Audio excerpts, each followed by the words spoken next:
قیام پاکستان کو ابھی زیادہ عرصہ نہیں گزرا تھا۔ مجھے اچھی طرح یاد ہے وہ رمضان کا آخری عشرہ تھا۔ تاک راتوں میں شب بیداری کا سلسلہ جاری تھا۔ مسجدیں آباد اور لوگوں کے دل خوشیوں سے معمور تھے۔ وہ اس ماہ مبارک کی رحمتوں اور فضیلتوں سے بھرپور استفادہ کر رہے تھے، مگر کچھ بدبخت ایسے بھی تھے جو اس زرعی موقع سے فائدہ اٹھانے کی بجائے اپنے نامہ اعمال کی سیاہی کو مزید گہرا کرنے میں مصروف تھے۔ اس روز صبح ہی سے میری طبیعت ناساز تھی۔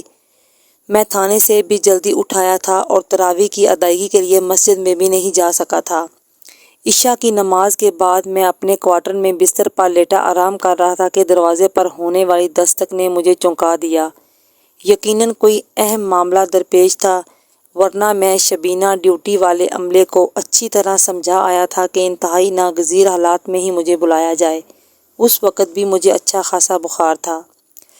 میں نے بستر چھوڑا اور صحن کو عبور کر کے اپنے کوارٹر کا بیرونی دروازہ کھول دیا۔ سامنے حوالدار کھڑا تھا۔ اس کے چہرے پر پریشانی جھلک رہی تھی۔ میں نے سوالیہ نظر سے اسے دیکھا اور پوچھا، کیا بات ہے صوبے خان؟ وہ اضطراری لہجے میں بولا، آپ کو بے آرام کرنے کے لیے معذرت چاہتا ہوں ملک صاحب، لیکن معاملہ ہی کچھ ایسا ہے کہ آپ کو چلنا ہوگا۔ ایسا کیا ہو گیا ہے؟ میں نے استفسار کیا۔ وہ بولا، محلہ بختے والا میں ڈکیتی کی واردات ہو رہی ہے۔ ڈکیتی کی واردات ہو رہی ہے؟ میں نے حیرت بھرے لہجے میں کہا، تم کہنا کیا چاہتے ہو صوبے خان؟ واردات ہو رہی ہے؟ تمہاری کیا مراد ہے؟ جناب ملک صاحب، میری تو خود سمجھ میں نہیں آ رہا۔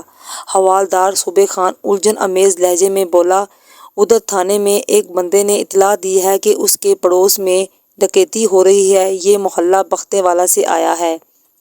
آپ کہیں تو میں فضل دین نامی اس شخص کو یہیں آپ کے پاس لے آتا ہوں۔ میں اپنی خراب طبیعت کو چشمِ زدن میں بھول گیا تھا۔ محلہ بختاں والا میرے تھانے سے زیادہ دور نہیں تھا۔ میں نے حوالدار سے پوچھا، فضل الدین نے اپنے گھر کا کیا پتہ بتایا ہے؟ حوالدار نے مجھے مذکورہ ایڈریس بھی سمجھا دیا۔ وہ گلی میری دیکھی ہوئی تھی۔ میں پہلے بھی ایک دو مرتبہ اس طرف جا چکا تھا۔ میں نے حوالدار کو مخاطب کرتے ہوئے کہا، تم فوراً 2 سپاہیوں کو ساتھ لے کر موقع واردات پر پہنچو۔ میں بھی تیار ہو کر تمہارے پیچھے ہی آ رہا ہوں۔ صوبے خان جانے لگا تو میں نے کہا، اور ہاں، اگر تم چاہو تو زیادہ سپاہیوں کو لے جاؤ۔ پتہ نہیں وہاں کیا صورتحال پیش آئے۔ ذرا ہوشیاری سے ہر قدم اٹھانا۔ ڈاکوؤں کا کچھ بھروسہ نہیں ہوتا۔ جب ان کی جان کو خطرہ درپیش ہو، وہ گھر کے افراد کو یرغمال بنانے کی بھی کوشش کرتے ہیں۔ بعض اوقات تو ایک آدھ بندہ پھڑکانے سے بھی گریز نہیں کرتے۔ جو لوگ برکتوں اور رحمتوں والے اس مقدس مہینے میں ڈکیتی جیسے مکروہ فعل سے باز نہیں رہ سکتے، ان سے کچھ بھی بعید نہیں ہے۔ آپ فکر نہ کریں جناب، میں بہت احتیاط سے کام لوں گا، صوبے خان نے پریقین لہجے میں کہا اور رخصت ہو گیا۔ حوالدار کے جانے کے بعد میں نے جلدی جلدی اپنی وردی پہنی، سروس ریوالور کو ہولسٹر میں اڑسا اور بختے والا جانے کے لیے روانہ ہونے سے پہلے تھانے میں جھانک لیا۔ مجھ پر نظر پڑتے ہی ASI اسلم باجوہ نے مجھے سلیوٹ کیا اور مؤدب لہجے میں بتایا، ملک صاحب، آپ کے حکم کے بامعجب حوالدار 4 سپاہیوں کے ساتھ بختے والا جا چکا ہے۔ آپ کی طبیعت ٹھیک نہیں ہے، اگر آپ کی اجازت ہو تو میں بھی آپ کے ساتھ چلتا ہوں۔ ارے یار، یہ بخار وخار کیا ہے؟ کچھ بھی نہیں، میں تھانے سے باہر نکل آیا۔ تم تھانے ہی میں رکو، میں ابھی ان ڈاکوؤں کو آہنی زیور پہنا کر تھانے لا رہا ہوں۔ فکر کی کوئی بات نہیں، میں بالکل فٹ ہوں۔ ASI نے بحث مناسب نہ سمجھی اور واپس تھانے کی عمارت کی طرف چلا گیا۔ کچھ ہی دیر بعد محلہ بختے والا میں موجود تھا، لیکن اس وقت تک بساط لپٹ چکی تھی۔ بلکہ یہ کہا جائے تو زیادہ مناسب ہوگا کہ جب حوالدار 4 سپاہیوں کو لے کر جائے واردات پر پہنچا تو اس وقت تک ڈاکوؤں کو اپنا کام کر کے وہاں سے 9 2 11 ہو چکے تھے۔ جب میں مذکورہ مکان پر پہنچا تو ایک روح فرسا خبر میری منتظر تھی۔ ڈاکو اپنا کام تو کر کے جا ہی چکے تھے، لیکن جاتے جاتے اس گھر کی ایک جوان لڑکی کو بھی اٹھا کر لے گئے تھے۔ صفیہ نامی مذکورہ لڑکی کی عمر 18 سال کے لگ بھگ تھی اور عید کے بعد اس کی شادی ہونے والی تھی۔ ڈاکوؤں کی تعداد 2 بتائی گئی، جو صفیہ کے کپڑے، زیورات اور خود اسے بھی اٹھا کر لے گئے تھے۔ وہ دونوں گھوڑوں پر وہاں پہنچے تھے، جنہیں انہوں نے مکان کے عقب میں باندھ رکھا تھا۔ صفیہ کے گھر کا ایک دروازہ عقبی جانب بھی کھلتا تھا۔ ڈاکوؤں نے راہ افرار اختیار بالفاظ دیگر واپسی کے لیے وہی راستہ استعمال کیا۔ ایسا لگتا تھا جیسے وہ اس گھر سے اچھی طرح واقفیت رکھتے تھے، کیونکہ جس وقت محلے کے افراد گھر کے بیرونی دروازے پر جمع ڈاکوؤں سے نپٹنے کی سبیلیں سوچ رہے تھے، ڈاکو نہایت خاموشی سے پچھلی جانب سے گھوڑوں پر سوار ہو کر وہاں سے نکل گئے تھے۔ گھر کے اندر کہرام برپا تھا۔ صفیہ کی والدہ کی حالت بہت نازک تھی، وہ بار بار بے ہوش ہو رہی تھی۔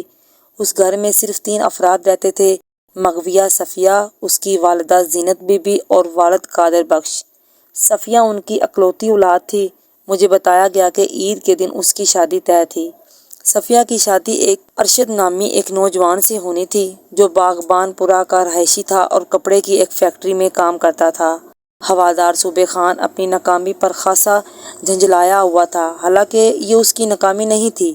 اگر اس کی موجودگی میں ڈاکو اس کو اٹھا کر لے جاتے تو اسے قصوروار ٹھہرایا جاتا۔ صوبے خان خواہ مخواہ اس واقعے کا بہت زیادہ اثر لے رہا تھا۔ میں اسے ایک طرف لے گیا اور اس کے جذبات کو ٹھنڈا کرنے کے بعد میں نے 2 سپاہیوں کو واپس تھانے بھیج دیا۔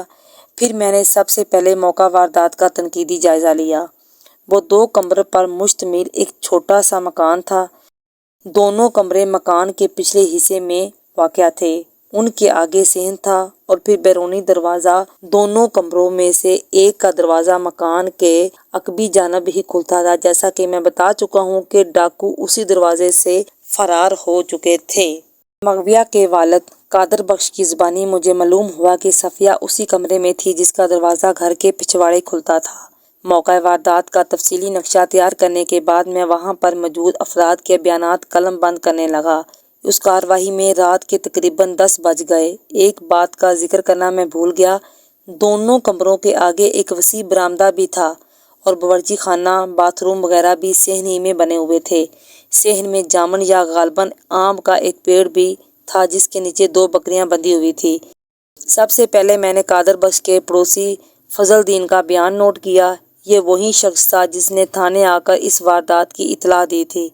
فضل دین کی عمر لگ بھگ 40 سال ہی رہی ہوگی۔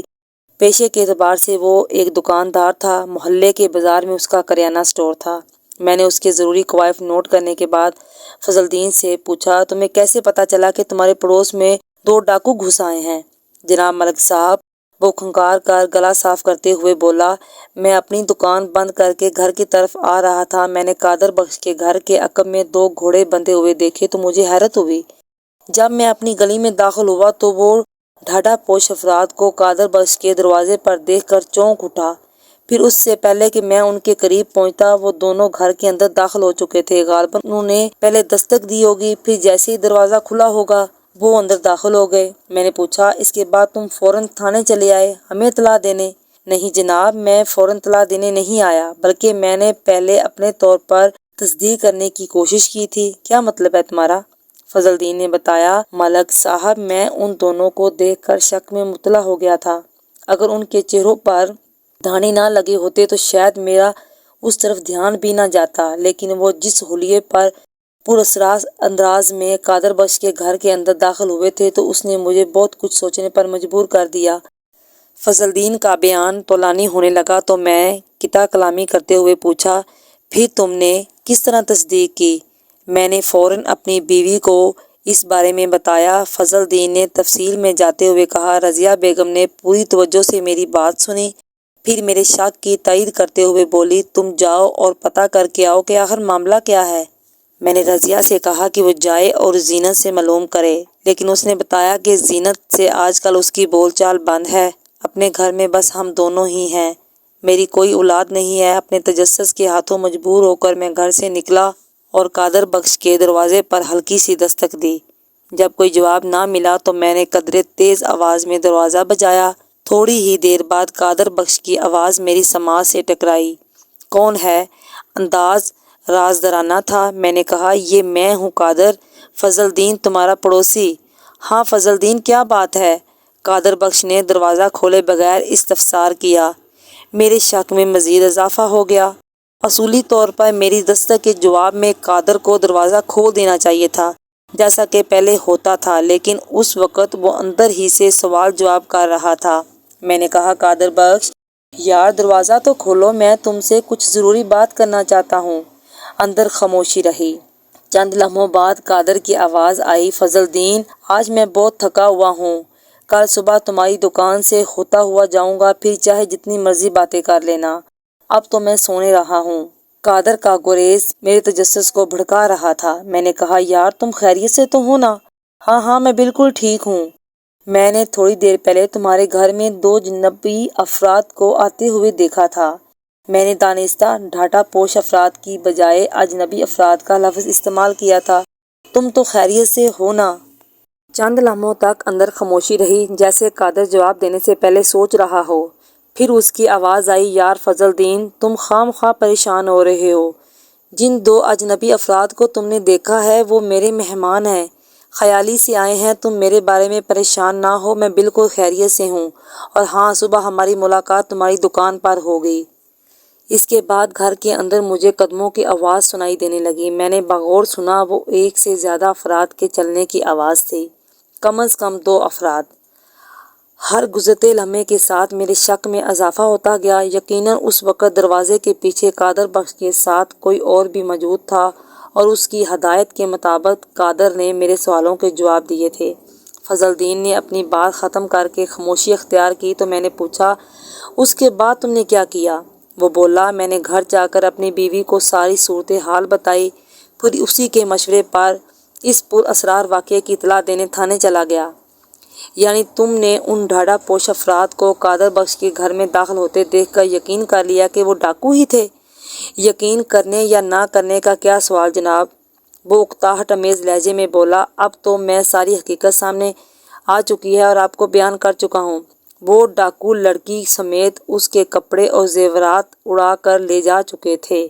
میں نے کہا، فضل الدین، تم نے تھانے آنے کی بجائے کسی اور محلے دار کو اس واقعے کے بارے میں کیوں نہیں بتایا؟ اس وقت جو میری سمجھ میں آیا میں نے کر دیا، وہ بے چارگی سے بولا۔ کیا میں نے تھانے میں اس واقعے کی اطلاع دے کر کوئی جرم کر دیا ہے؟ میرا یہ مطلب نہیں تھا، میں نے وضاحت امیز لہجے میں کہا۔ پھر 2-4 مزید سوال کرنے کے بعد فضل الدین کو فارغ کر دیا۔ اس کے ساتھ ہی میں نے اسے باور کرا دیا، فضل الدین، ابھی تو تمہارا کچا بیان ہوا ہے، کل تم کسی وقت تھانے آ کر اپنا بیان ریکارڈ کرا دینا۔ وہ مسلط امیز لہجے میں بولا، ٹھیک ہے جناب، آپ جیسا کہیں گے میں ویسا ہی کروں گا۔ میں نے اسے جانے کی اجازت دے دی اور مغویہ کے والد قادر بخش کو کمرے میں بلا لیا۔ ایک بات کی وضاحت کر دوں کہ جب موقع کے گواہوں کے بیانات نوٹ کیے جاتے ہیں تو ایک وقت میں صرف ایک ہی فرد سے سوال کیے جاتے ہیں۔ اس رات میں نے کوئی نصف درجن افراد سے پوچھ گچھ کی تھی، لیکن سب سے زیادہ اہمیت 3 افراد کے بیانات کی تھی، یعنی فضل الدین، قادر بخش اور مغویہ کی والدہ زینت بی بی۔ میں ان کا ہی ذکر کروں گا۔ میں اس وقت اسی کمرے میں بیٹھا ہوا تھا جہاں صفیہ کو اغوا کیا گیا تھا۔ قادر بخش کی حالت خاصی ابتر ہو رہی تھی، تاہم اپنی بیوی کی بنسبت اس نے خود کو سنبھال رکھا تھا۔ میں نے کہا، قادر بخش، مجھے اس افسوسناک واقعے سے دلی رنج ہوا ہے، میں جلد از جلد تمہاری بیٹی کو ڈھونڈ نکالنے کی کوشش کروں گا، لیکن اس کے لیے مجھے تمہارے بھرپور تعاون کی ضرورت ہے۔ میں ہر قسم کے تعاون کے لیے تیار ہوں جناب، وہ بولا۔ قادر بخش، وہ دونوں ڈھاٹا پوش کون تھے؟ میں نے براہ راست اس کی آنکھوں میں جھانکتے ہوئے سوال کیا۔ میں نہیں جانتا وہ کون تھے، وہ دکھی لہجے میں بولا۔ میں نے انہیں پہلے کبھی نہیں دیکھا۔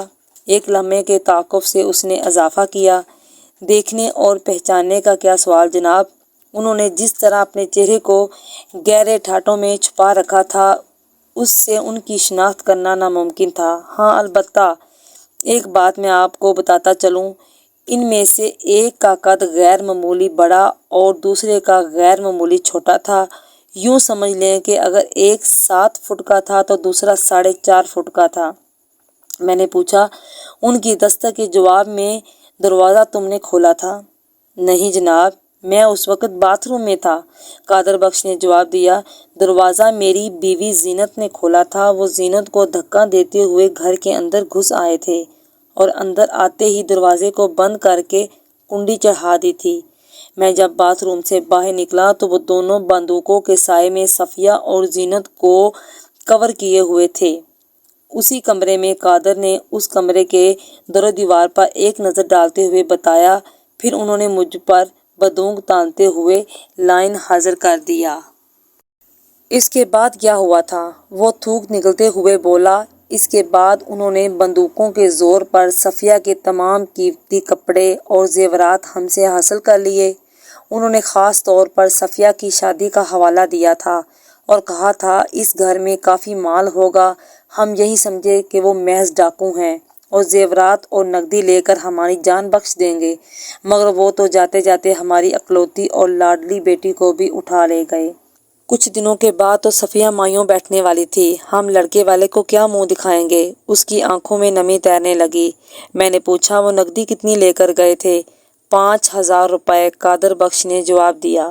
واضح رہے کہ اس زمانے میں 5,000 روپے اچھی خاصی رقم ہوتی تھی۔ یہ جن دنوں کا ذکر ہے اس وقت سونا 50-55 روپے تولہ مل جاتا تھا اور 4 روپے کا 1 من آٹا آتا تھا۔ میں نے پوچھا قادر بخش اتنی بڑی رقم تم نے گھر میں کیوں رکھی ہوئی تھی؟ وہ بولا میری ایک ہی تو بیٹی ہے ملک صاحب، میں اس کی شادی بڑی دھوم دھام سے کرنا چاہتا تھا۔ صفیہ ہماری بیٹی بھی تھی اور بیٹا بھی، ہم اپنا ہر شوق ہر چاؤ پورا کرنا چاہتے تھے، مگر اب تو۔ اس نے جملہ ادھورا چھوڑ دیا۔ اس کی آواز آہ بھری نکلی اور آنکھوں سے باقاعدہ آنسو گرنے لگے۔ میں نے چند لمحات کے توقف سے سوال کیا قادر بخش تمہارا پڑوسی فضل الدین جب تمہارے دروازے پر آیا تو تم نے دروازہ کیوں نہیں کھولا تھا؟ کیسے کھولتا دروازہ؟ وہ بے چارگی سے بولا ایک ڈاکو نے بندوق کی نال میری پیٹھ پر ٹھونک رکھی تھی، اس لمبو نے، میں وہیں کچھ کرتا رہا جس کے لیے وہ ہدایات دے رہا تھا۔ گویا فضل الدین کا انداز درست تھا۔ میں نے پوچھا قادر بخش تمہارا ذریعہ آمدنی کیا ہے؟ جناب میں لکڑی کے کام کا ماہر ہوں، فرنیچر اور دوسری سجاوٹ کی چیزیں بناتا ہوں۔ دوسرا کمرہ نہایت ہی عمدہ اور دیدہ زیب قسم کے فرنیچر سے بھرا ہوا تھا، یہ میں نے صفیہ کو دینے کے لیے خصوصی طور پر تیار کیا تھا، مگر اب تو صفیہ ہی نہیں رہی، وہ ظالم لے گئے میری بچی کو۔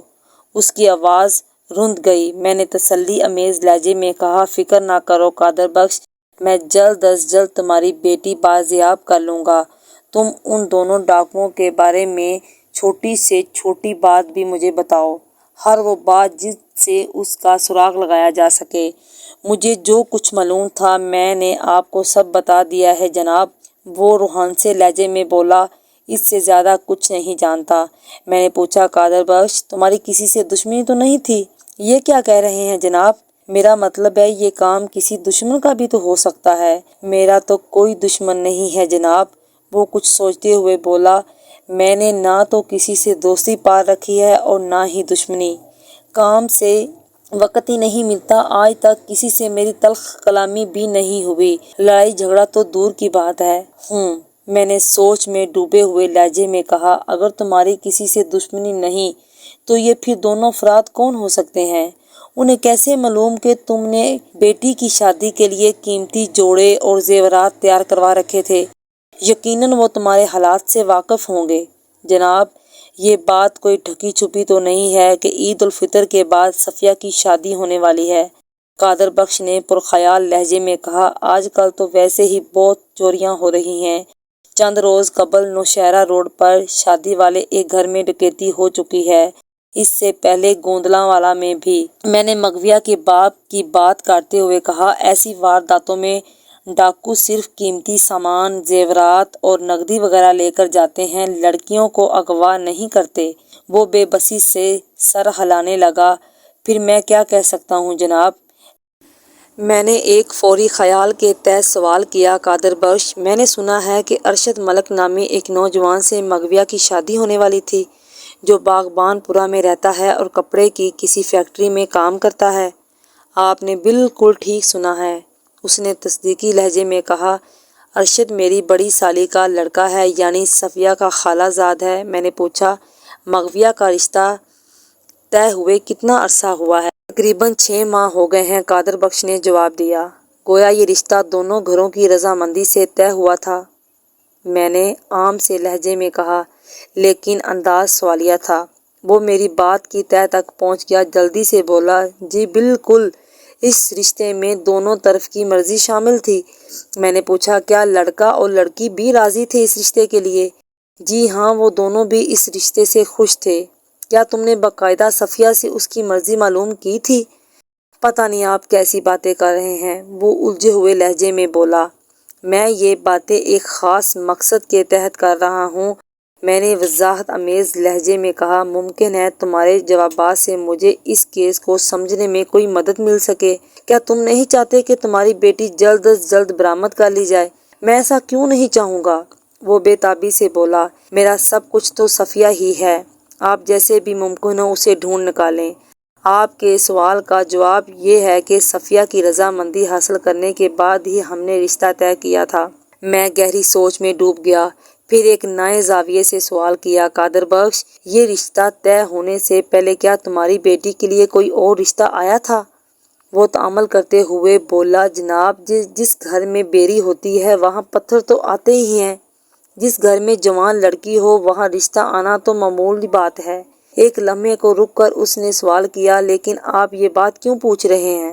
دیکھو قادر بخش، میں نے ٹھہرے ہوئے لہجے میں کہا، میں اس واردات کو محض ڈکیتی سمجھنے کے حق میں نہیں ہوں۔ پھر ڈکیتی کے علاوہ کیا ہو سکتا ہے؟ مجھے یہ ڈکیتی سے زیادہ ایک اغوا کی واردات نظر آ رہی ہے۔ وہ دونوں ہاتھوں سے سر کو تھامتے ہوئے بولا، میرا تو سر چکرا رہا ہے، کچھ سمجھ نہیں آ رہا۔ میری صفیہ کا ایسا کون دشمن تھا جس نے اسے اغوا کر لیا؟ میں نے کہا، صفیہ کا ارشد سے رشتہ طے ہونے سے پہلے صفیہ کے لیے کس کا رشتہ آیا تھا؟ میری سوچ گھوم پھر کر ایک ہی نقطے پر آ رہی تھی۔ قادر بخش نے کہا، کوئی 1.5 سال پہلے ساجی کا رشتہ آیا تھا میری صفیہ کے لیے، لیکن ہم نے صاف منع کر دیا تھا۔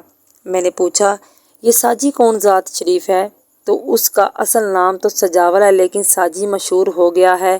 تم لوگوں کے انکار پر ساجی نے کیا رد عمل ظاہر کیا تھا؟ اس کے چہرے پر ایک رنگ سا آ کر گزر گیا۔ مجھے واضح طور پر محسوس ہوا جیسے وہ کوئی بات چھپانے کی کوشش کر رہا ہو۔ میرے سوال کے جواب میں اس نے بتایا، کوئی رد عمل ظاہر نہیں کیا، بس ہم نے کورا جواب دیا اور ساجی کی ماں ٹھنڈی ہو کر اپنے گھر بیٹھ گئی۔ میں نے کہا، قادر بخش، ساجی کے رشتے سے انکار کی کوئی خاص وجہ تھی؟ وہ تعامل کرتے ہوئے بولا، عجیب لفنگا سا لڑکا تھا، آوارہ اور بدمعاش۔ میں اپنی ہیرے جیسی بیٹی کے لیے لچے لفنگے لڑکے کا رشتہ کیسے قبول کر سکتا تھا؟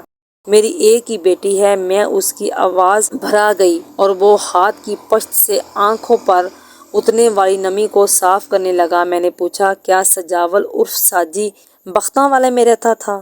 پہلے کبھی رہتا تھا تو اب تو؟ اس نے دانستہ جملہ ادھورا چھوڑا۔ میں نے جلدی سے استفسار کیا، اب وہ کہاں رہتا ہے؟ ڈسٹرکٹ جیل میں۔ اوہ! بے ساختہ میرے منہ سے گہری سانس خارج ہو گئی۔ ایک لمحے کے توقف سے میں نے پوچھا، وہ کس کیس میں جیل گیا ہے؟ دفعہ 302، قتل عمد۔ میں نے چونک کر قادر بخش کو دیکھا۔ ساجی نے کس کو قتل کر دیا تھا؟ تھا کوئی بدنصیب راہ گیر، وہ نفرت امیز لہجے میں بولا۔ بری صحبت نے یہ رنگ تو دکھانا ہی تھا۔ آوارہ اور اوباش لوگوں سے اس کا میل ملاپ تھا۔ باپ کے انتقال کے بعد ماں بیٹے کو کھلی چھٹی مل گئی تھی۔ وہ تو اچھا ہوا مرحوم عبدالغنی اپنے پیچھے 25 ایکڑ راضی چھوڑ گیا تھا۔ اس کی آمدنی پر پل رہے ہیں 4 افراد، ساجی کی ماں ناصرہ، اس کی 3 لڑکیاں۔ ساجی تو گیا، اب عمر بھر کے لیے جیل کی دیواروں کے پیچھے اسے عمر قید ہوئی ہے۔ قادر بخش نے خاصے معلومات افزا انکشافات کیے ہیں۔ میں نے پوچھا، ساجی کو جیل گئے کتنا عرصہ ہوا؟ کم و بیش 1 سال، اور 1.5 سال پہلے اس کا رشتہ آیا تھا۔ جی ہاں، لگ بھگ اتنا ہی عرصہ ہوا ہے۔ میں جس زاویے پر سوچ رہا تھا مجھے اس میں ذرا تبدیلی کرنا پڑی۔ میرا خیال تھا کہ کسی شخص نے دیدہ دانستہ صفیہ کو اغوا کیا تھا اور وہ شخص صفیہ کا کوئی طلبگار ہی ہو سکتا تھا، لیکن قادر بخش کے بقول صفیہ کا واحد طالب اس وقت جیل کی سلاخوں کے پیچھے سانس لے رہا تھا۔ میرے ذہن میں مختلف سوالات گردش کر رہے تھے اور میرے سامنے بیٹھا ہوا قادر بخش الجھی ہوئی نظروں سے مجھے دیکھ رہا تھا۔ شاید ایک بات کا ذکر کرنا میں بھول گیا ہوں، میں نے موقع واردات پر پہنچتے ہی لوگوں سے معلوم کر لیا تھا کہ ڈھاڈا پوش ڈاکو صفیہ کو اغوا کر کے کس جانب گئے تھے، گرچہ بندوق بردار ڈاکوؤں کا تعاقب کرنے کی کسی کی ہمت نہیں ہوئی تھی، تاہم انہوں نے سمت کی نشاندہی کر لی تھی۔ میں نے اس وقت 3 افراد پر مشتمل اہلکاروں کی ایک پارٹی مذکورہ سمت میں روانہ کر دی تھی، لیکن آدھے گھنٹے کی تلاش بسیار کے بعد وہ ناکام و نامراد لوٹ آئے تھے۔ ویسے بھی ڈاکوؤں کو بختے والا سے نکلے ہوئے کافی دیر ہو چکی تھی۔ ان کا ہاتھ آنا تقریباً ناممکنات میں سے تھا۔ میں قادر بخش سے کام کی کوئی بات اگلوا سکا۔ وہ ٹھاٹھا پوش ڈاکوؤں سے واقف نہیں تھا۔ کسی سے اس کی ایسی دشمنی تھی کہ وہ اس دشمنی کو نکالنے کے لیے اس کی جوان بیٹی کو اغوا کر لیتا۔ ایک مہم سا امکان سجاول عرف ساجی کے حوالے سے پیدا ہوا تھا، لیکن اس کے پس زندان ہونے کے بارے میں سن کر یہ امکان بھی دم توڑ گیا تھا۔ اس وقت ایک عورت کمرے کے اندر آ کر قادر بخش کو مخاطب کیا، قادر، زینت کو ہوش آ گیا ہے اور تمہیں بلا رہی ہے۔ اس واقعے کے بعد محلے کی کئی عورتیں گھر میں آ گئی اور بار بار بے ہوش ہوتی زینت کو انہوں نے سنبھال رکھا تھا۔ قادر اٹھ کر جانے لگا تو میں نے کہا، قادر بخش، میں زینت کا بیان بھی لینا چاہتا ہوں۔ میں دیکھ کر آتا ہوں جی، اس کا کیا حال ہے؟ میں نے کہا، مجھے معلوم ہے اس وقت تم لوگوں پر ایک بلائے ناگہانی آفت ٹوٹ رہی ہے، لیکن تمہاری بیوی کا بیان بھی بہت ضروری ہے۔ مجھے امید ہے کہ تم مجھ سے پورا تعاون کرو گے تاکہ قانون کے تقاضے پورے ہو سکیں۔ میں ابھی آتا ہوں۔ اتنا کہہ کر وہ کمرے سے نکل گیا۔ میں تنقیدی نظر سے کمرے کا جائزہ لینے لگا۔ ایک لمحے کو میرے ذہن میں خیال آیا کہ مجھے اس کی تفصیلی تلاشی بھی لینا چاہیے، لیکن سردست میں نے اس خیال کو پس پشت ڈال دیا، کیونکہ اس وقت قادر بخش اپنی بیوی کے ساتھ کمرے میں داخل ہوا تھا۔ زینت بی بی کا رنگ ہلدی کی مانند ہو رہا تھا اور وہ برسوں کی بیمار دکھائی دے رہی تھی۔ اس کی عمر کا اندازہ میں نے 40 کے لگ بھگ لگایا۔ میں نے پہلے تو اس سنگین واقعے پر گہری دلی رنج و غم کا اظہار کیا اور پھر قادر بخش کی طرف دیکھتے ہوئے کہا، میں مغویہ کی ماں سے تنہائی میں کچھ باتیں کرنا چاہتا ہوں۔ قادر بخش نے اپنی بیوی کی طرف دیکھا۔ وہ جلدی سے بولی، قادر بخشا، تم تھانے دار صاحب کو وہ بات کیوں نہیں بتاتے جو میں تم سے کئی بار کہہ چکی ہوں؟ ہائے، کوئی میری بات کیوں نہیں سمجھتا؟ میری بچی کو ڈھونڈ نکالو، نہیں تو میں مر جاؤں گی۔ زینت کی بات سن کر میرے کان کھڑے ہو گئے۔ میں نے قادر بخش کو مخاطب کرتے ہوئے کہا، تمہاری بیوی کی کون سی بات اور یہ کس بات کی طرف اشارہ کر رہی ہے؟ قادر بخش، وہ جز بجز ہوتے ہوئے بولا، شاید اس کا دماغ قابو میں نہیں رہا۔ بیٹی کی جدائی نے اس کے ذہن پر گہرا اثر کیا ہے۔ ہاں، میرے ذہن پر گہرا اثر ہوا ہے۔ زینت بی بی ایک لفظ پر زور دیتے ہوئے بولی، دل پر بھی شدید اثر ہوا ہے، لیکن میرا دماغ ابھی تک قابو میں ہے۔ قادر بخشا، تم میری بات کا یقین کر لو، وہ مجھے وہیں 1.5 گز کا لگا تھا، بالکل وہیں۔ خطرناک آنکھیں تھیں اور ایک آنکھ پر گہرے زخم کا نشان بھی تھا۔ میں صرف اس کی آنکھیں ہی تو دیکھ پائی تھی۔ زینت کی بات ختم ہوئی تو میں نے براہ راست اسی سے استفسار کیا، بی بی تم مجھے بتاؤ، یہ 1.5 گز کا کیا چکر ہے؟ تھانے دار صاحب، میں تو ایک سے کہتی پھر رہی ہوں، کوئی میری بات کا یقین ہی نہیں کرتا۔ میں نے قادر بخش کے بھی ترلے ڈالے ہیں، پر مجال ہے جو اس نے میری بات کا کان بھی دھرے ہوں۔ وہ میرے سوال کو نظر انداز کر کے اپنی ہی ہانکے جا رہی تھی۔ میں نے وضاحت طلب نظر سے قادر بخش کی طرف دیکھا۔ وہ برا سا منہ بناتے ہوئے بولا، جناب، 1.5 گز سے اس کی مراد سجاول عرف ساجی ہی ہے۔ اس کا قد بھی کم و بیش 4.5 فٹ ہی ہے۔ زینت کا خیال ہے کہ ان 2 ڈاکوؤں میں ایک ساجی ہی تھا۔ پھر وہ زینت کو مخاطب کرتے ہوئے بولا، بھلیے لوکے، کوئی عقل نو ہتھ مار، تمہاری تو مت ماری گئی ہے، میری مت ابھی سلامت ہے۔ وہ ترکی با ترکی بولی، سارے پاگل ہو گئے ہیں، کوئی میری بات کا یقین ہی نہیں کرتا۔ ہائے وے میریا ربا، میں کس پاسے جاواں، یہ کون سا نیا سیاپا ہو گیا ہے؟ وہ دونوں ہاتھوں سے سینہ کوبی کرتے ہوئے آہذاری کرنے لگی۔ اس کے انداز میں جنون کی آمیزش تھی۔ میں نے تسلی آمیز لہجے میں کہا، زینت بی بی، میں تمہاری بات سنوں گا اور پوری تفصیل سے سنوں گا۔ تم مجھے بتاؤ کیا کہنا چاہتی ہو؟ اس نے حیرت میز نظر سے میری جانب دیکھا اور پھر پوچھا، آپ سچ کہہ رہے ہیں نا تھانے دار صاحب؟ ہاں بالکل سچ کہہ رہا ہوں، اس کی ہمت افزائی کرتے ہوئے۔ اب بتاؤ تم نے کیا دیکھا تھا؟ وہ غیر یقینی انداز میں مجھے دیکھتے ہوئے بولی۔ پتہ نہیں آپ بھی میری بات کا یقین کریں یا نہ، لیکن میں سونے رب کی قسم کھا کر کہہ رہی ہوں کہ ان دو ڈھاڈا پوش ڈاکوؤں میں ایک پکا ساجی تھا، وہی قد کاٹ اور آنکھ پر زخم کا نشان۔ میں نے اس انداز میں گردن ہلائی جیسے اس کی بات کا یقین آ گیا ہو، پھر سرسری سے لہجے میں پوچھا، زینت بی بی، مجھے پتہ چلا ہے کہ ساجی کسی قتل کیس میں 1 سال پہلے جیل چلا گیا تھا۔ وہ جیل میں گیا تھا یا جہنم میں مجھے اس بات سے کوئی غرض نہیں ہے۔ وہ بیزاری سے بولی، میں تو یہ کہہ رہی ہوں کہ وہ چھوٹے قد کا ڈاکو مجھے بالکل ساجی ہی لگا تھا۔ کیا اس نے ایسا کوئی اشارہ بھی دیا تھا جس سے تمہارے شک کو تقویت ملتی ہو؟ نہیں، اشارہ تو کوئی نہیں دیا تھا، وہ بے بسی سے بولی۔ ٹھیک ہے، میں نے نرم لہجے میں کہا، میں اس بارے میں تحقیقات کرواؤں گا کہ ساجی کون سی جیل میں ہے۔ میں نے آپ کو بتایا نا جناب، وہ ڈسٹرکٹ جیل میں ہے، قادر بخش نے میری بات کاٹتے ہوئے کہا۔ قادر بخش؟ میں نے اس کی آنکھوں میں دیکھتے ہوئے کہا، تم تھوڑی دیر کے لیے باہر جا کر بیٹھو، میں تنہائی میں زینت بی بی سے کچھ سوالات کرنا چاہتا ہوں۔ قادر بخش بے بسی سے گردن ہلاتے ہوئے کمرے سے باہر چلا گیا۔ میں زینت کی جانب متوجہ ہو گیا۔ ہاں تو زینت بی بی، میں نے اسے مخاطب کرتے ہوئے کہا، تو تمہارا خیال یہ ہے کہ پس قامت ڈاکو ساجی ہو سکتا ہے؟ جی ہاں، مجھے ایسا ہی لگتا ہے۔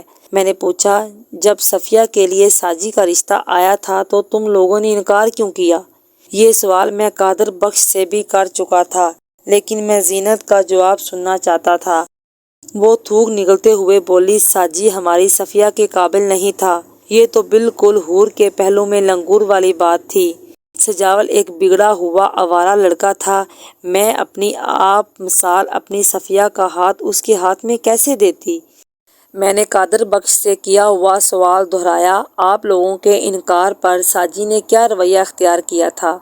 اس نے براہ راست ہم سے کوئی بات نہیں کی تھی، وہ خلا میں دیکھتے ہوئے بولی، لیکن ادھر ادھر کہتا پھرتا تھا کہ رشتے سے انکار کر کے ہم نے اچھا نہیں کیا، اس کا نتیجہ ہم کو بھگتنا پڑے گا۔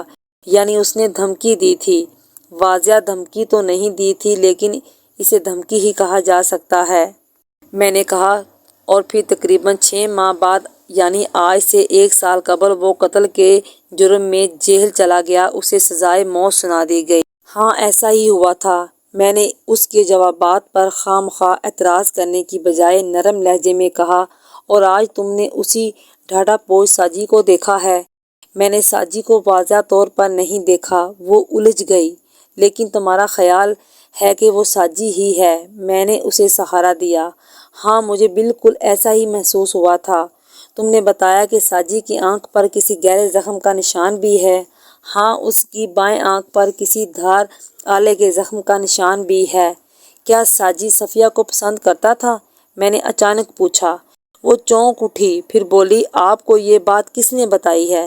کیا قادر بخش نے ایسی کوئی بات کی ہے؟ میں نے اس کی لوز گیند پر ایک زبردست شاٹ کھیلا۔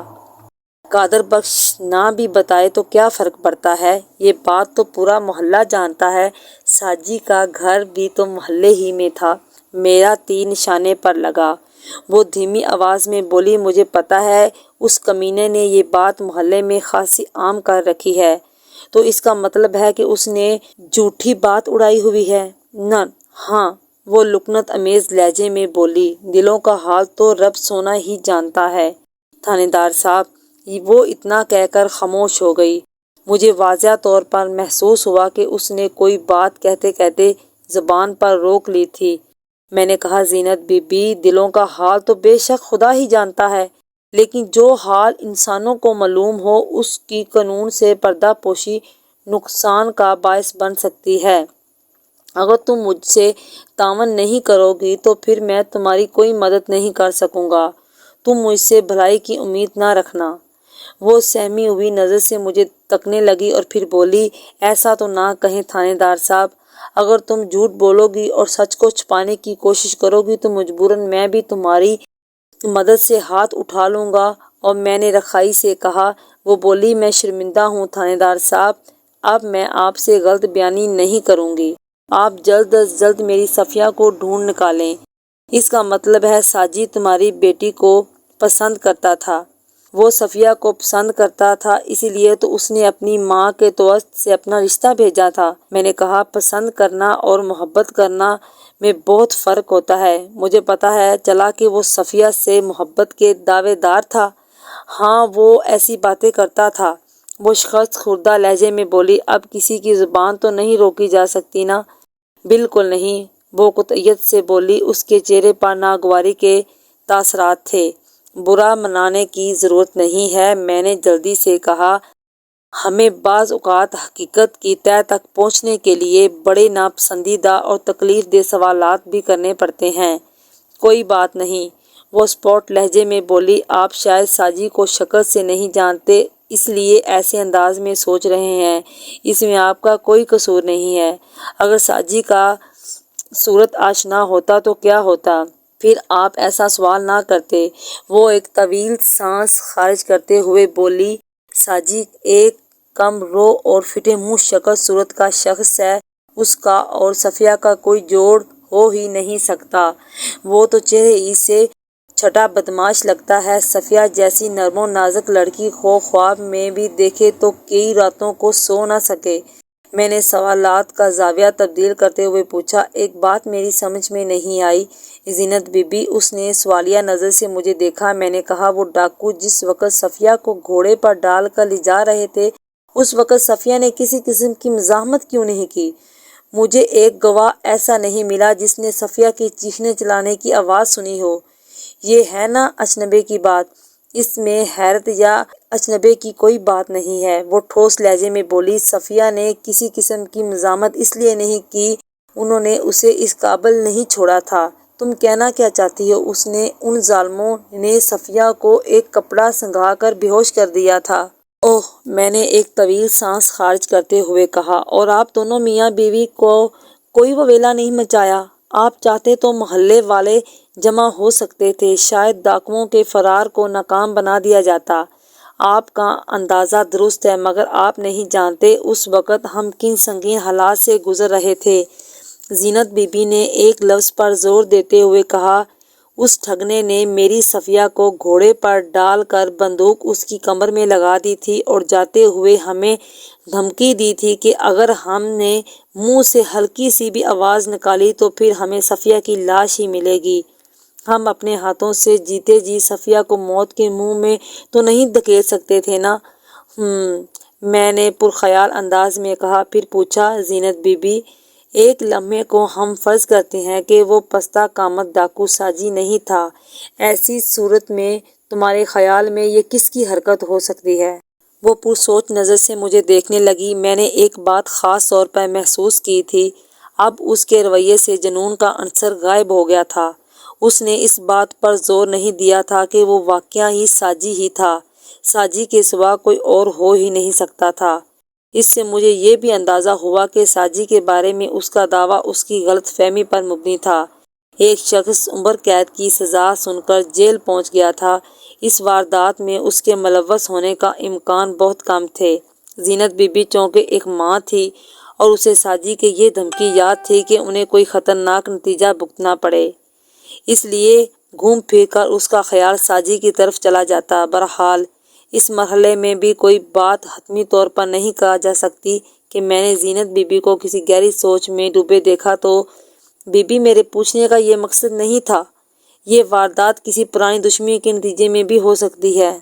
بہرحال اس مرحلے پر ابھی کوئی بات حتمی طور پر نہیں کہی جا سکتی تھی۔ میں نے زینت بی بی کو کسی گہری سوچ میں ڈوبتے دیکھا تو کہا، بی بی میرے پوچھنے کا مقصد یہ تھا کہ آیا یہ واردات کسی پرانی دشمنی کے نتیجے میں تو نہیں کی گئی؟ میں نے یہ سوال کچھ دیر پہلے قادر بخش سے بھی کیا تھا، جس کا اس نے نفی میں جواب دیا تھا۔ زینت بی بی نے بھی اس کے جواب کی تصدیق کی اور بتایا کہ ان کی کسی سے کوئی دشمنی نہیں تھی۔ میں نے مزید 2-4 سوالات کرنے کے بعد اسے فارغ کر دیا۔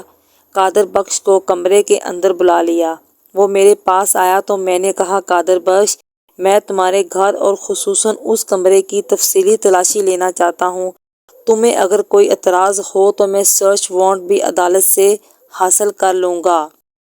نہیں جناب، مجھے کوئی اعتراض نہیں، وہ تعاون آمیز لہجے میں بولا۔ میرے گھر کی تلاشی کے لیے آپ کو خانہ تلاشی کا وارنٹ حاصل کرنے کی چندہ ضرورت نہیں ہے، لیکن میں ایک بات ضرور کہوں گا۔ ہاں ہاں کہو، میں نے کہا۔ وہ بولا، جناب ڈکیتی ہمارے گھر میں ہوئی ہے۔ وہ بدبخت نامراد ڈاکو میرے جگر کے ٹکڑے کو اغوا کر کے لے گئے، لیکن آپ ان کو تلاش کرنے اور میری بچی کو واپس لانے کی بجائے ہمارے ہی گھر میں تلاشی لے رہے ہیں، یہ تو سراسر ناانصافی ہوگی۔ میں نے کانوں کو ہاتھ لگاتے ہوئے کہا، میرا اللہ مجھے معاف کرے، میں ناانصافی کو بہت بڑا ظلم سمجھتا ہوں۔ ایک لمحے کے توقف سے میں نے اضافہ کیا، دراصل بات یہ ہے قادر بخش کہ بعض اوقات بہت معمولی سی چیز بہت مشکل اور بے پیچیدہ کیس کو حل کرنے کا سبب بن سکتی ہے۔ ممکن ہے کہ ایسی کوئی اہم چیز ہمیں اس گھر سے مل جائے جہاں تک ڈاکوؤں کا تعاقب کرنے یا انہیں تلاش کرنے کا تعلق ہے، تو میں نے تمہارے سامنے ہی اس سلسلے میں ایک پولیس پارٹی روانہ کی تھی جو ناکام واپس لوٹ آئی۔ جانتے ہو کیوں؟ میں نے ایک لمحے کو رک کر سوالیہ نظر سے اسے دیکھا۔ وہ خاموش نظر سے مجھے تکتا رہا۔ میں نے کھنکار کر گلا صاف کرتے ہوئے کہا، اس لیے کہ اب تک ہمیں ان ڈاکوؤں کو چھاپنے کے لیے کوئی نقطہ یا سراغ نہیں ملا۔ آپ دونوں میاں بیوی نے میرے سوالوں کے جواب میں کوئی مفید کام کی بات نہیں بتائی۔ پولیس والے بھی انسان ہوتے ہیں، کوئی جادوگر نہیں۔ آپ لوگوں کے تعاون ہی سے کوئی کارنامہ سرانجام دے سکتے ہیں۔ جب تک ہمیں ڈاکوؤں کے بارے میں کوئی اشارہ نہیں ملے گا، اس وقت تک ہم نہ تو ان تک پہنچ سکیں گے اور نہ ہی صفیہ کو بازیاب کرا سکیں گے۔ اس لیے آپ جذبات میں آنے کی بجائے ٹھنڈے دل و دماغ سے سوچیں اور ہمیں بھی مثبت انداز میں کام کرنے دیں۔ میں نے آپ کو اشارہ دیا تو ہے، باہر سے زینت بی بی کی آواز آئی۔ میں نے کہا، میں تمہارے فراہم کردہ خطوط پر بھی غور کروں گا، تم فکر نہ کرو۔ پھر ہم نے زینت بی بی اور قادر بخش کی اجازت سے پورے گھر کی تلاشی لی، مگر کوئی اہم چیز ہمارے ہاتھ نہ لگی۔ تھوڑی دیر بعد ہم ان سے اجازت لے کر ان کے گھر سے نکل گئے۔ حوالدار نے تھانے والے راستے پر قدم بڑھائے تو میں نے کہا، صوبے خان، ابھی ایک چھوٹا سا کام باقی ہے۔ وہ کیا ملک صاحب؟ صوبے خان کو یہ بات معلوم نہ تھی کہ زینت بی بی نے پستہ قامت ڈاکو کے بارے میں کن خیالات کا ذکر کیا تھا۔ میں نے مختصر اسے بتایا تو وہ بولا، بالکل جناب، ذرا ساجی کو بھی چیک کر لیتے ہیں۔ ساجی کو چیک کر لیتے ہیں۔ میں چلتے چلتے رک گیا۔ آپ نے اس کا نام ساجی ہی بتایا ہے نا؟ سجاول عرف ساجی، حوالدار نے وضاحت آمیز لہجے میں کہا۔ ہاں، یہی نام بتایا ہے۔ میں نے کہا، پھر پوچھا، ساجی کو چیک کرنے کے لیے پہلے تم جیل جانا چاہو گے یا ڈاکوؤں کے پیچھے؟ وہ خسیانی ہنسی ہنسے بولے، میرا یہ مطلب نہیں تھا جناب، میں تو یہ کہہ رہا تھا کہ ساجی کے گھر والوں سے ذرا ملاقات کر لیتے ہیں۔ ہاں، یہ ضروری ہے۔ ساجی کا گھر تلاش کرنے میں ہمیں کسی دقت کا سامنا نہیں کرنا پڑا، وہ بھی بختے والا ہی میں 2 گلیاں چھوڑ کر رہتا تھا۔ میرا مطلب یہ ہے کہ اس کا گھر وہاں پر تھا۔ وہ خود تو 1 سال پہلے عمر قید کی سزا پا کر جیل جا چکا تھا۔ دستک کے جواب میں ایک 9-10 سالہ بچی نے دروازہ کھولا۔ اس وقت تقریباً آدھی رات ہو چکی تھی۔ دستک پر جتنی جلدی دروازہ کھولا گیا تھا، اس سے اندازہ ہوتا تھا کہ اس کے گھر کے مکین ابھی تک جاگ رہے تھے۔ میری معلومات کے مطابق اس گھر میں بیوہ ناصرہ اپنی 3 بچیوں کے ساتھ رہتی تھی۔ باہر کون ہے پتر؟ گھر کے اندر سے کسی عورت نے دروازے میں کھڑی لڑکی سے استفسار کیا۔ اماں، باہر 2 سپاہی کھڑے ہیں، اس لڑکی نے جائزہ لیتے ہوئے اپنی اماں کو اطلاع دی۔ 2 کا لفظ اس نے اس لیے استعمال کیا تھا کہ ہم اس وقت صرف 2 ہی تھے، یعنی میں اور حوالدار صوبے خان۔ دیگر سپاہیوں کو میں نے واپس تھانے بھیج دیا تھا۔ ہائے وے میرا ربا، یہ کیا کہہ رہی ہے وہ عورت؟ بیرونی دروازے کی طرف آتے ہوئے بولی، اونتری نہ ہوئے تے۔ لڑکی نے بیزاری سے کہا، اماں، میری بات کا یقین نہیں آ رہا تو آپے باہر آ کے دیکھ لے، پولیس ہمارے دروازے پر کھڑی ہے۔ ہمیں دروازے میں استادہ لڑکی سے کوئی سوال جواب نہیں کرنا پڑا۔ تھوڑی ہی دیر میں ایک دبلی پتلی عورت کی جھلک دکھائی دی۔ میں اس کے حلیے کو دیکھتے ہی سمجھ گیا کہ وہ خاصی تیز و تطرار عورت ہوگی، لگائی بھجائی کرنے کی ماہر۔ اس نے آتے ہی تیز لہجے میں سوال کیا، کیا بات ہے جی، آپ کو کس سے ملنا ہے؟ میرے شوہر کو تو فوت ہوئے 5 سال ہو گئے ہیں۔ میں نے اپنا تعارف کرواتے ہوئے کہا، میرا نام ملک صفدر حیات ہے، میں اس علاقے کا تھانے دار ہوں، اور تمہارے سوال کا جواب یہ ہے کہ میں تمہارے اکلوتے بیٹے سجاول عرف ساجی سے ملنے آیا ہوں۔ ہن تے اودا کھیڑا چھڈ دیو پولیس والیو، وہ تیز آواز میں بولی۔ میں نے کہا، بی بی، مجھے اس علاقے میں آئے ہوئے زیادہ عرصہ نہیں ہوا، کیا تم ناصرہ ہی ہو؟ ہاں، میں ناصرہ ہی ہوں، مرحوم عبدالغنی کی بیوہ، اس نے جواب دیا۔ آپ نئے آئے ہیں، اس لیے آپ کو ساجی کے بارے میں شاید پتہ نہیں ہے۔ مجھے اپنے چند ورگے پتر کا بڑا دکھ ہے، میں سڑ کے سوا ہو گئی ہوں۔ اولاد چاہے کیسی بھی ہو، وہ اپنی ماں کے لیے چند ورگی ہوتی ہے۔ میں نے ناصرہ کو مخاطب کرتے ہوئے کہا، مجھے پتہ چلا کہ تمہارا بیٹا 1 سال پہلے قتل شتل کے جرم میں جیل گیا تھا۔ بس جی، اس کی قسمت ہی خراب تھی، وہ اپنے ہونہار سپوت کے جرم کو اس بدقسمتی سے تعبیر کر رہی تھی۔ میں نے کہا، مجھے معلوم ہوا ہے کہ آج کل وہ جیل سے باہر آیا ہوا ہے، کیا وہ تم سے ملنے یہاں آتا ہے یا آیا ہے؟ آپ کو یہ بات یقیناً اس پھپا کٹنی نے بتائی ہوگی، وہ زہر خند لہجے میں بولی۔ میں نے لا علمی کا اظہار کرتے ہوئے کہا، تم کس کا ذکر کر رہی ہو؟ میں زینت کی بات کر رہی ہوں، وہ لفظ زینت کو چبا کر بولی۔ مجھے پتہ چلا ہے کہ وہ کچھ دیر پہلے بڑے واضح الفاظ میں کہہ رہی تھی کہ جو ڈاکو اس کی صفیہ کو اٹھا کر لے گئے ہیں، ان میں ایک میرا ساجی بھی تھا، وہی ہے میری اور میرے بیٹے کی دشمن۔ اس کی بیٹی تھی ہی اس قابل کہ ڈاکو لٹیرے اٹھا کر لے جاتے۔ اچھا ہوا ہم صاف بچ گئے، ورنہ پتہ نہیں کس مصیبت میں پھنساتی وہ ہمیں۔ وہ دل کے پھپولے پھوڑ رہی تھی، اس کے اندر سے واضح طور پر محسوس ہو رہا تھا کہ وہ زینت اور صفیہ کے لیے اپنے دل میں بہت بغض و عناد رکھتی تھی۔ اس کی وجہ یہ تھی کہ اس شہزادے کے رشتے کو مسترد کر دیا تھا۔ میں نے کہا، تو اس کا مطلب ہے کہ ساجی جیل سے باہر نہیں آیا؟ آپ بھی کمال کرتے ہیں تھانے دار صاحب، وہ منہ بگا کر عجیب انداز میں بولی۔ میں نے لا علمی کا اظہار کرتے ہوئے کہا، تم کس کا ذکر کر رہی ہو؟ میں زینت کی بات کر رہی ہوں، وہ لفظ زینت کو چبا کر بولی۔ مجھے پتہ چلا کہ وہ کچھ دیر پہلے بڑے واضح الفاظ میں کہہ رہی تھی کہ جو ڈاکو اس کی صفیہ کو اٹھا کر لے گئے ہیں، ان میں ایک میرا ساجی بھی تھا، وہی ہے میری اور میرے بیٹے کی دشمن۔ اس کی بیٹی تھی ہی اس قابل کہ ڈاکو لٹیرے اٹھا کر لے جاتے۔ اچھا ہوا ہم صاف بچ گئے، ورنہ پتہ نہیں کس مصیبت میں پھنساتی وہ ہمیں۔ وہ دل کے پھپولے پھوڑ رہی تھی، اس کے اندر سے واضح طور پر محسوس ہو رہا تھا کہ وہ زینت اور صفیہ کے لیے اپنے دل میں بغض و عناد رکھتی تھی، اور اس کی وجہ یہ تھی کہ انہوں نے اس کے شہزادے کے رشتے کو مسترد کر دیا تھا۔ میں نے کہا، تو اس کا مطلب یہ ہے کہ ساجی جیل سے باہر نہیں آیا؟ آپ بھی کمال کرتے ہیں تھانے دار صاحب، وہ منہ بگاڑ کر عجیب سے لہجے میں بولی۔ سزائے تا حیات کا قیدی کس طرح جیل سے باہر آ سکتا ہے؟ زینت کو تو میرے بیٹے سے خدا واسطے کا بیر ہے، کسی حال میں بھی پیچھا چھوڑنے کا نام نہیں لیتی۔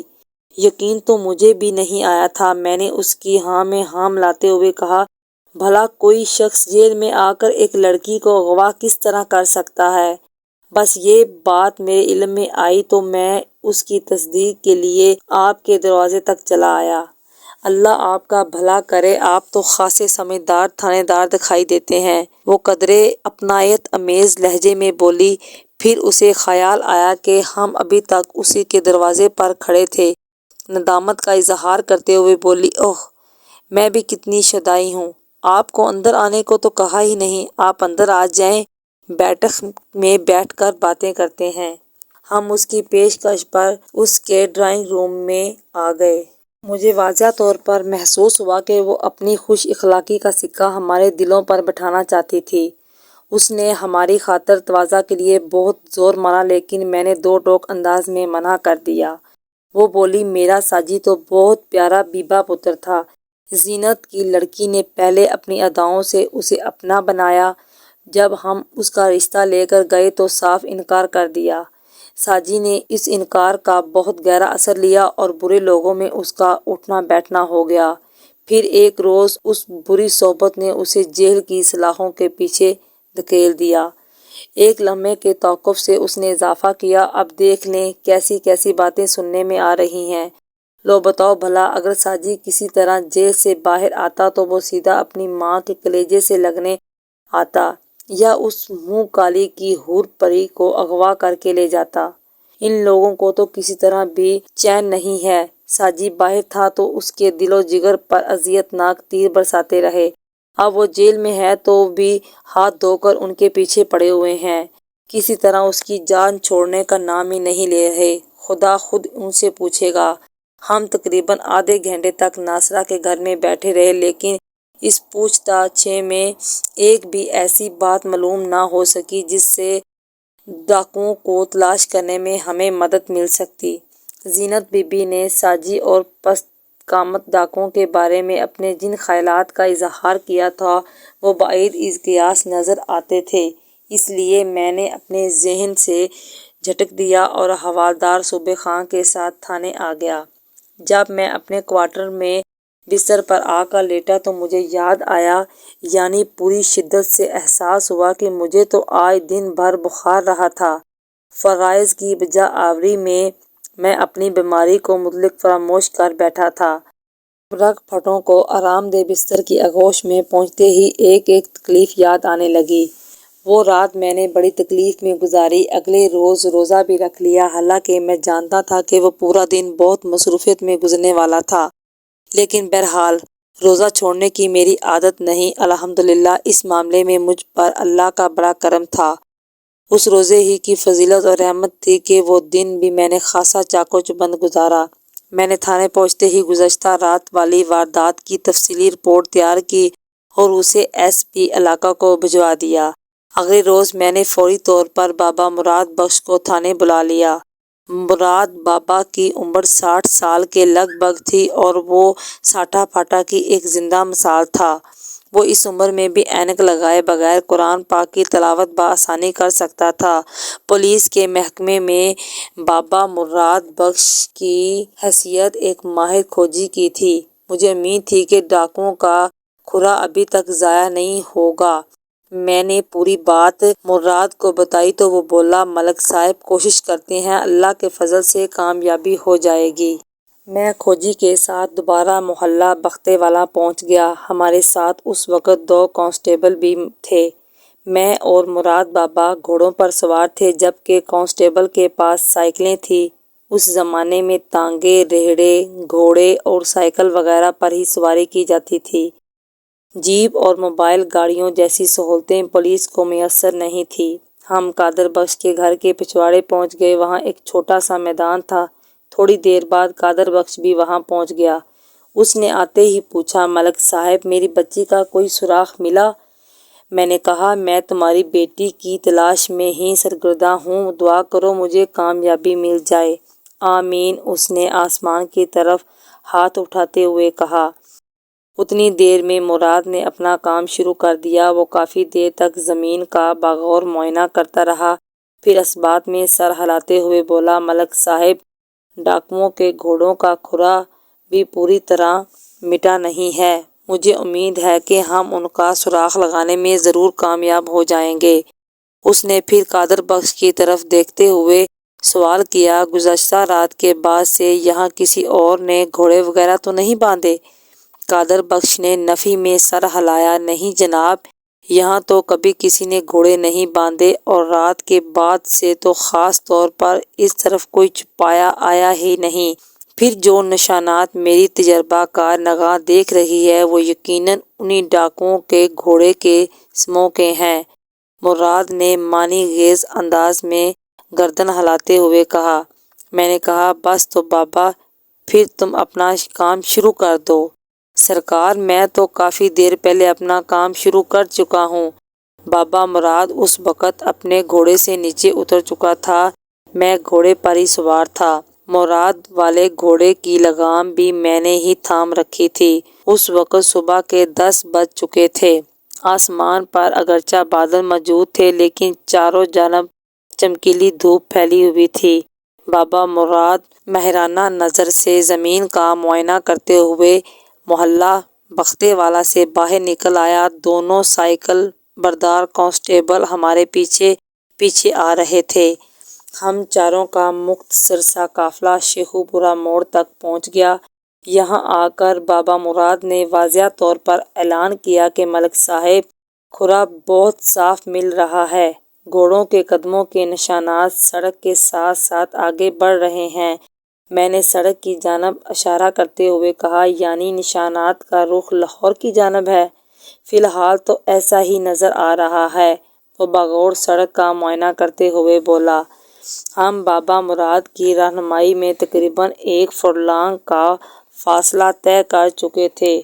وہ اچانک ایک جگہ رک گیا۔ ملک صاحب، اس نے زمین کو دیکھتے ہوئے مجھے مخاطب کیا، اب ہمیں یہاں سے اپنا رخ تبدیل کرنا ہوگا۔ کیا مطلب ہے مراد بابا؟ ملک صاحب، یہاں سے آپ کے ڈاکوؤں نے اپنا روٹ تبدیل کیا ہے، بابا مراد نے کہا، اس لیے ہمیں اپنے کھوج کی سمت بدلنا ہوگی۔ جس مقام پر مراد بابا کھڑا تھا وہاں سے مین روڈ سے ایک ذیلی کچی سڑک نکلتی تھی جو کچا ایمنا آباد روڈ کہلاتی تھی۔ میں نے مذکورہ سڑک کی طرف اشارہ کرتے ہوئے کہا، بابا، کیا تم یہ کہنا چاہتے ہو کہ وہ ڈاکو یہاں سے اس سڑک پر مڑ گئے تھے؟ جی، مجھے یقین ہے کہ وہ اسی سڑک پر مڑے تھے، وہ بڑے وثوق سے بولا۔ گھوڑوں کا کھرا بڑی واضح رہنمائی کر رہا ہے۔ میں نے کہا، بس تو پھر دیر کس بات کی ہے، تم آگے آگے اور ہم تمہارے پیچھے پیچھے۔ وہاں سے ایک مرتبہ پھر بابا مراد نے زمین کا جائزہ لینا شروع کر دیا اور ہم اس کی تقلید کرتے ہوئے ریلوے پھاٹک تک جا پہنچے۔ پھر ریلوے کو کراس کرنے کے بعد ہم خنیا لال باغ میں داخل ہو گئے۔ وہ خاصا گنجان باغ تھا، آم کے پیڑ پھل سے لدے ہوئے تھے۔ باغ کے درمیان سے گزرتے ہوئے ہم جیسے ہی باہر نکلے اچانک دھوپ غائب ہو گئی۔ آسمان پر بادل پہلے سے موجود تھے لیکن اب جو آسمان کی طرف دیکھا تو اس کا موڈ خاصا خراب نظر آنے لگا۔ یوں محسوس ہوتا تھا جیسے اب تب میں بارش ہو جائے گی۔ بابا مراد نے افسوسناک انداز میں گردن ہلاتے ہوئے کہا، ملک صاحب، اگر بارش ہو گئی تو بڑی گڑبڑ ہو جائے گی۔ ڈاکوؤں کے گھوڑوں کا کھرا مٹ جائے گا اور ہماری ساری محنت پر پانی پھر جائے گا۔ ہاں، کہتے تو ٹھیک ہی ہو، مجھے بھی تشویش ہونے لگی۔ بابا مراد نے کہا، چلیں، جہاں تک ممکن ہے سراغ لگانے کی کوشش کرتے ہیں۔ یہ سیدھا راستہ نہر کی طرف جاتا ہے۔ راستہ تو سیدھا ہی ہے لیکن اگر کھرا مٹ گیا تو؟ میں نے آسمان کی طرف دیکھتے ہوئے کہا۔ اسی وقت بوندا باندی شروع ہو گئی۔ بابا مراد نے کہا، لو جی، ہو گیا کام۔ ایک اچھی بات یہ ہوئی کہ بوندا باندی ہلکی ہی رہی۔ اس کا سب سے بڑا فائدہ یہ ہوا کہ کھرا اور زیادہ واضح ہو گیا۔ اس طرح ہمارا فاصلہ زیادہ تیزی سے طے ہونے لگا لیکن اس معاون اور سازگار فضا نے زیادہ دیر ہمارا ساتھ نہ دیا اور اچانک تیز بارش ہونے لگی۔ وہاں آس پاس پناہ کی کوئی جگہ بھی نہیں تھی۔ اگر ہم نہر کا پل پار کر لیتے تو آگے موزوں پیلی والا میں ہم بارش سے بچنے کا انتظام کر سکتے تھے۔ نہر اپر چناب کے پل تک پہنچتے پہنچتے ہم بارش میں شرابور ہو چکے تھے۔ مجھے شدت سے اس بات کا احساس تھا کہ پچھلے 2 دن سے میری طبیعت خاصی خراب چلی آ رہی ہے اور گزشتہ دن تو مجھے اچھا خاصا بخار بھی رہا تھا، لیکن اس وقت ایسے حالات کا سامنا تھا کہ کچھ بھی نہیں کہا جا سکتا تھا سوائے اپنے گھوڑے اور سائیکلیں دوڑاتے ہوئے ہم پیلی والا پہنچ جاتے۔ انگریز بہادر کے دور کا تعمیر شدہ خوبصورت پل پار کر کے جیسے ہی ہم پیلی والا کی جانب بڑھے ہمیں نہر کے کنارے چند افراد نظر آئے۔ وہ ایک سمت اشارہ کرتے ہوئے آپس میں باتیں کر رہے تھے۔ موسم برسات کی ایک شاندار بارش میں بھیگنا تو حیرت کی بات نہیں تھی لیکن وہ جس انداز میں جمع تھے اس نے مجھے شک میں مبتلا کر دیا۔ پھر تھوڑی دیر بعد ہی ساری صورتحال ہم پر واضح ہو گئی۔ نہر کے کنارے جھاڑیوں میں کسی شخص کی لاش پڑی تھی۔ ہمیں نزدیک آتے دیکھ کر وہ دیہاتی ایک طرف ہٹ گئے۔ اس دوران بارش بھی دوبارہ بوندا باندی میں تبدیل ہو چکی تھی۔ اس وقت سرکاری وردی میں سوائے بابا مراد کے اس نے تہہ بند کے اوپر کلیوں والا کرتا پہن رکھا تھا۔ مذکورہ لاش کو دیکھ کر میں چونک اٹھا۔ وہ لاش غیر معمولی دراز قامت شخص کی تھی۔